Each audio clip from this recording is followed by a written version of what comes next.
Welcome back. So the biggest question I get when it comes to wholesaling real estate is, how do I find these leads? How do I find homeowners that are interested in selling their home for a discounted price?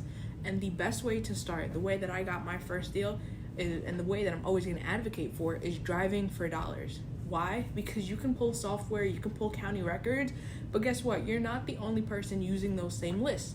When you're driving around, you're finding properties that look distressed, that have overgrown grass, that look vacant, that are boarded up. And the best part about these properties is that a lot of them aren't on these softwares. So you're getting the first call to these homeowners. This is the first time that they've heard about someone putting an offer on their home. So you kind of have an advantage in that. Plus, you know the area because you're driving around, so you know the area rather well. And the best part of this is you see it right in front of you. You see that the property needs work. You know that you're going to get a discounted price because the property needs a substantial amount of work. So how does driving for dollars actually work? You're literally driving around. There's softwares like Deal Machine where they'll track it for you basically. They'll give you a map and you can press on the property as you go and it'll save it for you. But you can do it the old-fashioned way of just writing it on a notepad while you're driving around. But that's basically it. Drive a street that you know, check out the properties, anything that looks kind of run down, put the address down.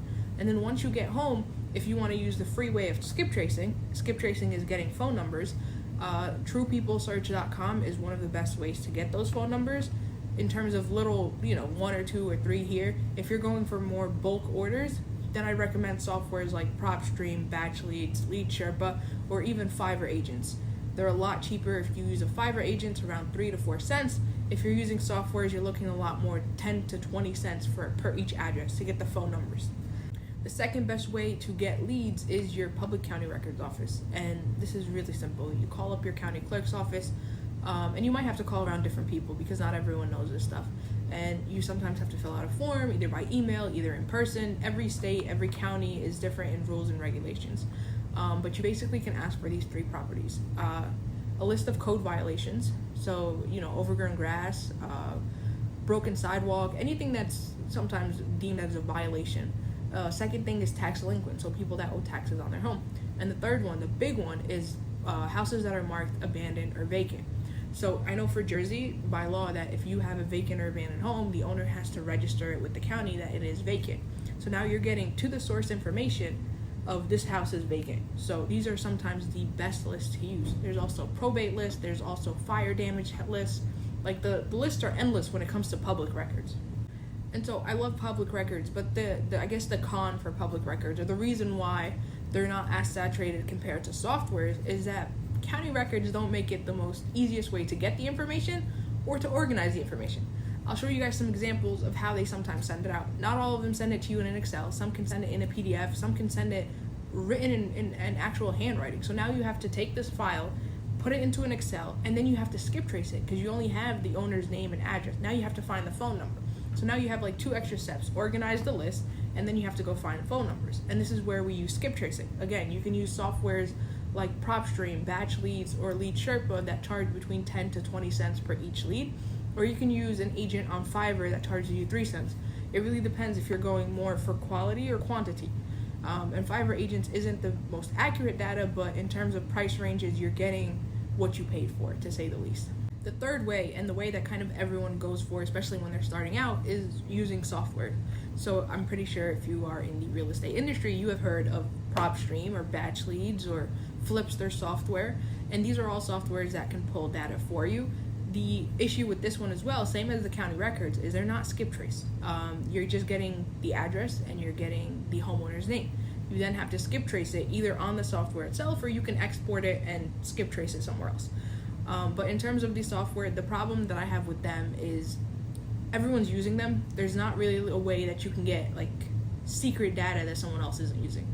The information's out there. You're paying $99 a month. You're going to get a list of vacant properties in a specific area. The next wholesaler is going to get the same exact list. You both skip trace them. You're both calling the same exact people.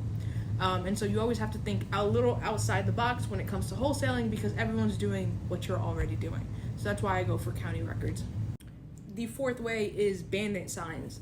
Bandit Signs are basically regular old signs that you would see at a busy intersection. You would see either on the side of the road, basically just stuck to a patch of grass or soil, and then there's some that actually put it on top of a pole, like really up high. It's like a free billboard, free mini billboard You basically just have to pay for a sign and then a marker to actually write it. There are websites that actually do it for you, and then they can send you like 100 or 200, but you do have to go and put them in a busy intersection, and then you also have that fear that someone's going to throw them away. Because for me, when I'm driving around and seeing bandit signs, sometimes they're there almost every week, and then in some areas they're gone like the next day. Like as soon as you put them, someone has removed them, either to another wholesaler, maybe the cops, I don't know, but it really does depends on where you put them. But bandit signs are a great way, just putting your phone number out there. Use a Google Voice number, not your own number, just so you don't get a bunch of random calls. It's better just have it as a separate call instead of your actual phone number. But bandit signs are a great way to kind of put your phone number out there and see if someone's, usually for bandit signs, for someone to actually stop, take a picture of your sign, usually means they're motivated enough because they're calling you. Now they're reaching out to you compared to you reaching out to them. So I really do enjoy bandit signs. The fifth way is going to be direct mail, and the free way of it would be getting a bunch of envelopes from the dollar store. I think they sell like 50 pack for like $1. Well, $1.25 now, but get that pack, get a bunch of blank sheets, and just write, hello, my name is Dan, I'm a local investor in the area, my partners and I are interested in properties nearby, just wanted to know if you were interested in selling, please give me a call back at this number, ... And you can say whatever you want, it's a regular letter mail. You can sound personal, like if you're driving for dollars and you tried calling and it didn't work, if the property actually is occupied, just leave a mail. Eventually someone's gonna be at the home to see it.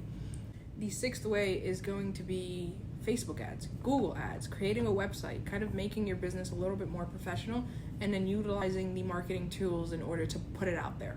And the problem that I have with Facebook ads or Google ads is when you're starting out, you really don't want to incur that expense right off the bat because they can get pretty pricey.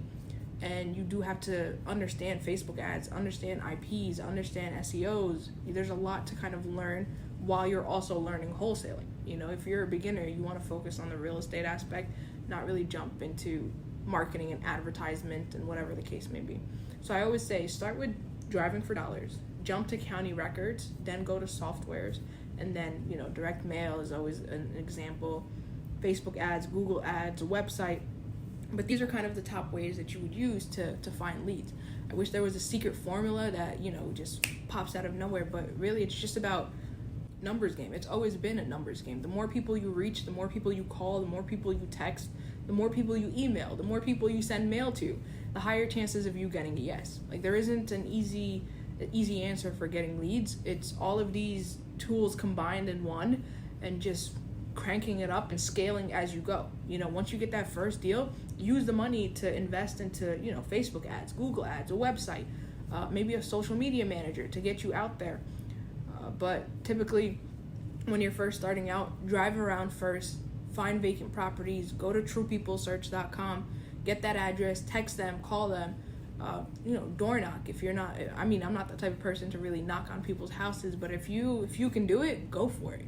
The best way is to speak to people face to face, build that rapport right then and there. But these are the ways to basically get leads for wholesaling. You just gotta go ahead and go for it. Thank you guys for watching. I hope this answered a little bit of all your questions when it comes to getting leads for wholesaling real estate. I know there's probably other ways that other wholesalers use, but I shared the top 6 that I know I personally use and I've gotten deals with. Obviously, there's always something else out there that you can always do, but these are the ones that are fundamentals when it comes to getting leads, and they do work. It's just a matter of going out there and doing it to a point of one after the other. It's not going to be your first call, it's not going to be your 100th call. Just got to go and keep trying and keep doing it, but you'll get your first deal. And once you get that first deal, it'll feel 1,000 times better, and you'll know what to expect for the second one, and you'll have the money and resources to scale it to the second, third, fourth deal. So you guys got this, go for it, and I hope you guys the best of luck for your next deal.